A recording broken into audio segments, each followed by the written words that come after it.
ആലപ്പുഴയിൽ നവകേരള യാത്രയ്ക്കിടെ യൂത്ത് കോൺഗ്രസ് പ്രവർത്തകരെ മർദ്ദിച്ച കേസിലെ അട്ടിമറിയിൽ എഡിജിപി എം.ആർ. അജിത് കുമാറിനും ഉത്തരവാദിത്തമുണ്ടെന്ന് ഡിജിപിയുടെ വിലയിരുത്തൽ. അജിത് കുമാറിനെതിരെ നടപടി ഒഴിവാക്കാനാവില്ലെന്നാണ് സംസ്ഥാന പോലീസ് മേധാവിയുടെ നിലപാട്.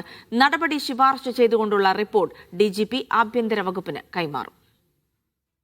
ആലപ്പുഴയിൽ യൂത്ത് കോൺഗ്രസ് പ്രവർത്തകരെ മുൻ മുഖ്യമന്ത്രി പിണറായി വിജയന്റെ ഗൺമാൻമാർ ആക്രമിച്ച കേസിൽ പ്രത്യേക അന്വേഷണ സംഘം സമർപ്പിച്ച റിപ്പോർട്ട് ഡിജിപി വിശദമായി പരിശോധിച്ചു. അന്വേഷണം അട്ടിമറിക്കപ്പെട്ടതിൽ അജിത് കുമാറിനും ഉത്തരവാദിത്തമുണ്ടെന്നാണ് ഡിജിപിയുടെ നിലപാട്. കേസിന്റെ അട്ടിമറി നടന്നത് അജിത് കുമാറിന്റെ ഓഫീസിലാണ്. ഇവിടുത്തെ 2 ഉദ്യോഗസ്ഥരാണ് കാര്യങ്ങൾ ചെയ്തത്. ആലപ്പുഴയിൽ നിന്ന് തിരുവനന്തപുരത്തേക്ക് അന്വേഷണ ഉദ്യോഗസ്ഥരെ വിളിച്ചു വരുത്തി കേസ് ഡയറി തിരുത്തി കോടതിയിൽ സമർപ്പിക്കാനുള്ള റഫറൻസ് റിപ്പോർട്ട് തയ്യാറാക്കി നൽകിയത് എം.ആർ. അജിത് കുമാറിന്റെ ഓഫീസിൽ നിന്നാണെന്നാണ് SITയുടെ കണ്ടെത്തൽ. അട്ടിമറിക്ക് കൂട്ടുനിന്ന ഉദ്യോഗസ്ഥരുടെ മൊഴിയും അജിത് കുമാറിനെതിരാണ്. ഇക്കാര്യങ്ങളാണ് അജിത് കുമാറിനെതിരെ നടപടിയിലേക്ക് എത്തിക്കുന്നതും. ആഭ്യന്തര സെക്രട്ടറിക്ക് സംസ്ഥാന പോലീസ് മേധാവി ഇന്ന് തന്നെ റിപ്പോർട്ട് നൽകിയേക്കും. റിപ്പോർട്ട് ലഭിച്ചാലുടൻ തുടർ നടപടികളിലേക്ക് കടക്കാനാണ് ആഭ്യന്തര വകുപ്പിന്റെ തീരുമാനം. പ്രത്യേക അന്വേഷണ സംഘം നൽകിയ റിപ്പോർട്ട് 20 ദിവസമായി പോലീസ് ആസ്ഥാനം കടന്നിട്ടില്ല.